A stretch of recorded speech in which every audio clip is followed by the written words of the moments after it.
apenas podían dormir esperando la llegada de los hombres lobo.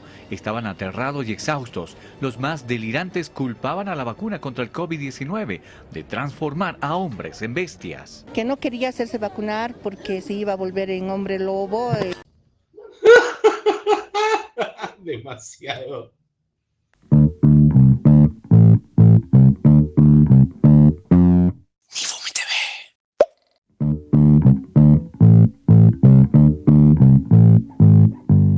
Hoy toca hablar de los hombres lobo, licántropos o lobisones. Así como los vampiros, este es un concepto tan viejo como la humanidad misma. Creencias que contengan conceptos como humanos convirtiéndose en animales siempre hubo, incluso antes de que se pudiera registrar en forma escrita, por lo que no es difícil teorizar que el mito data desde que la historia misma existe. Es hasta gracioso entender que en todas las culturas el animal que representa la mayor amenaza siempre era relacionado con alguna creencia de este tipo. Por lo mismo, es necesario apartar a los hombres lobo del resto de los terimorfistas, que si bien son igual de antiguos, no son lo mismo. La palabra licántropo viene del antiguo griego hombre lobo, siempre asociado a una maldición o ritual cuyo peligro radica en la incapacidad del afectado de controlar sus más básicos instintos, por lo que ahondaremos únicamente en esta clase de cambiaformas, haciendo un vago intento de encontrar al primer hombre lobo. Licaón, uno de los primeros reyes de Arcadia. El mito narra que era un fanático religioso que en su locura hacía sacrificios humanos con los incautos extranjeros que entraban a sus tierras. Ya que de esta manera estaría rompiendo el sacramento de la hospitalidad, Zeus fue a su encuentro en forma de viajero vagabundo y tras verificar sus sospechas lo maldijo, a él y todo su linaje, dando carácter divino a la historia y aportando su nombre a la afección. Nabucodonosor II, el Nabu. Ponele que este podría ser el primer registro de licantropía clínica. Este rey de Babilonia, conocido por varias proezas, dentro de ellas ser el propietario de los famosos jardines flotantes, sí, una de las 7 maravillas, aparentemente tuvo un cortocircuito ocasionado por el estrés y comenzó a comportarse como un animal, una especie de lobo. Así surgieron rumores teñidos de misticismo a raíz de su mala fama para con la iglesia, y para colmo, esta enfermedad llamada la fiebre le duró 7 años. Incluso se dice que murió a raíz de las heridas recibidas cuando intentó atacar y devorar a un grupo de viajeros. Por otra parte, en Latinoamérica se cree en el lobizón, palabra de origen portugués que también significa hombre lobo. Las historias contaban que el 7º hijo varón estaba destinado a padecer la maldición y por esto no fue extraño oír de familias que mataban a sus hijos por el temor a esas criaturas. Que te come, que te come, que te come el lobizón, que te agarras, que te abrazas, te destroza el lobizón, que te come, que te come, que te come el lobizón, que te agarra pichirica y te arranco el camisón, mi amor.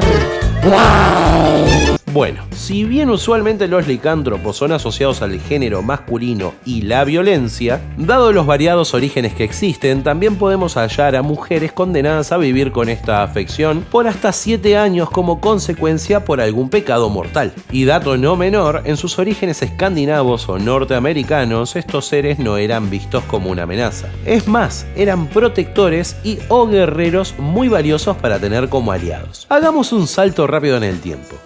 La Edad Media, qué hermoso. Ignorancia, guerras, abundantes supersticiones y ciencia muy primitiva. A este caldo de cultivo le debemos agradecer la popularidad de los más conocidos conceptos del terror sobrenatural: vampiros, fantasmas, brujas y entre tantos los hombres lobo. Son conocidos todos los intentos de la iglesia por refutar a las creencias paganas, tildando a estas entidades de creaciones del diablo. Por lo mismo, a partir del siglo XV, el concepto del hombre lobo y sus características adquirieron sus formas más populares. Por consecuencia, la magia negra se haría presente también, en forma de la luna llena o los ungüentos que solían ser la causa de la transformación. La Inquisición, etapa en la que se dio caza a todos estos seres de carácter sobrenatural, sirvió de registro de varios supuestos casos de licantropía. Claro, luego de una tranquila sesión de tortura a estilo medioevo que solía finalizar con la muerte del acusado.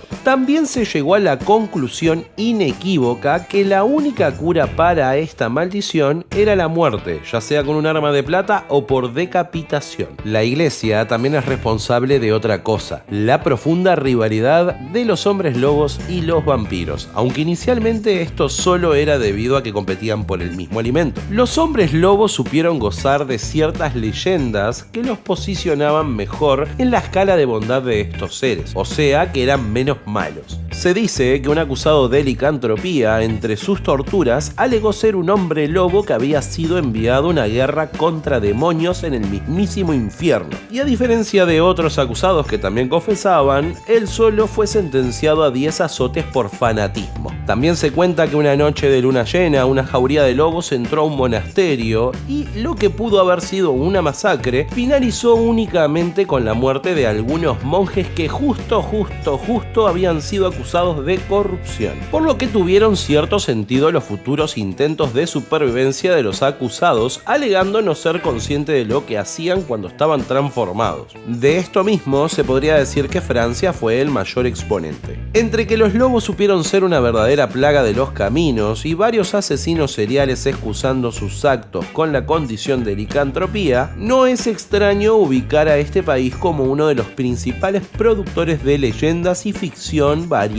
de este tipo. Con el avance de la ciencia, estas creencias poco a poco fueron pasando al plano de la ficción y el hombre lobo fue una de las tantas entidades que sirvieron de inspiración al terror gótico, como en Hughes, el hombre lobo de Sutherland Menzies, o la nave fantasma, el lobo blanco de las montañas, Hearts, del capitán Frederick Marryat. El género seguiría siendo adaptado y versionado, y si bien la primera película de este tipo fue Werewolf of London, dirigida por Stuart Walker, no fue sino hasta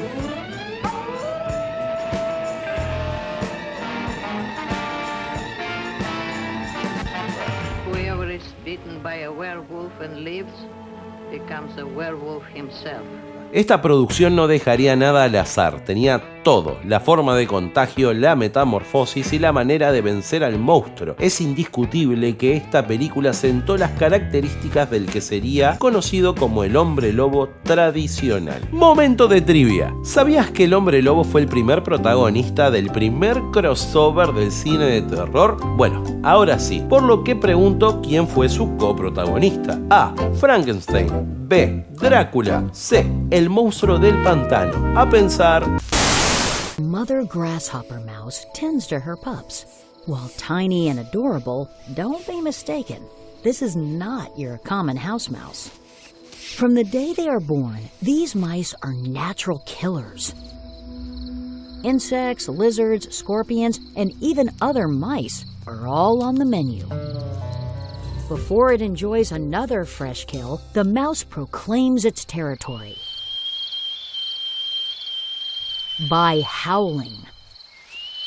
The mouse throws its head back and lets out a high-pitched cry into the night sky, giving it the nickname of werewolf mouse.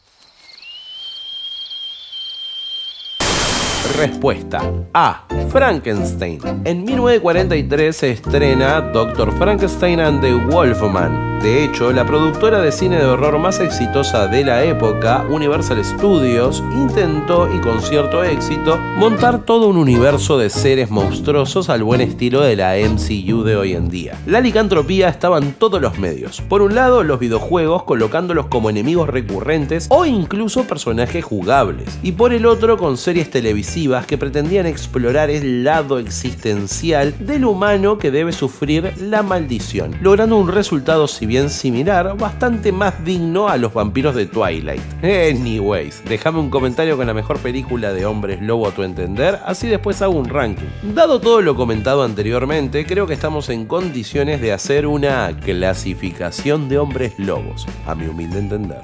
Esta información vale millones y te la voy a regalar. Auténticos. Básicamente son aquellos que tienen la habilidad de convertirse en un lobo de forma nata. Suelen tener control absoluto de las transformaciones y su etapa y aceptan completamente su condición, pues siempre han vivido de esa manera. Infectados. Si durante un ataque de licántropos auténticos alguien sobrevive pese a ser mordido o arañado profundamente, este será infectado y cargará con esta condición como una maldición. Sufren al momento de la metamorfosis y pierden el control de su ser. Artificiales. En esencia, este tipo de hombre lobo usa algún tipo de medio externo para lograr la transformación. A diferencia de los anteriores casos, estos son considerados virtuosos merecedores de esta habilidad, y es gracias a esta clase de licántropo que estos seres no tienen la misma fama que un vampiro. Sí, gente, sé que hay varios tipos más de licántropos, pero esta clasificación es en base a su forma de metamorfosis. Bueno, nada, gente, de este tema podría hacer varios videos más ahondando en alguna de sus aristas. Soy el Chino, ya lo saben, si te gustó el video, metele me gusta, si querés enterarte cuando salgan más, suscríbete y no te olvides que esta fue una más de las opiniones que no importan.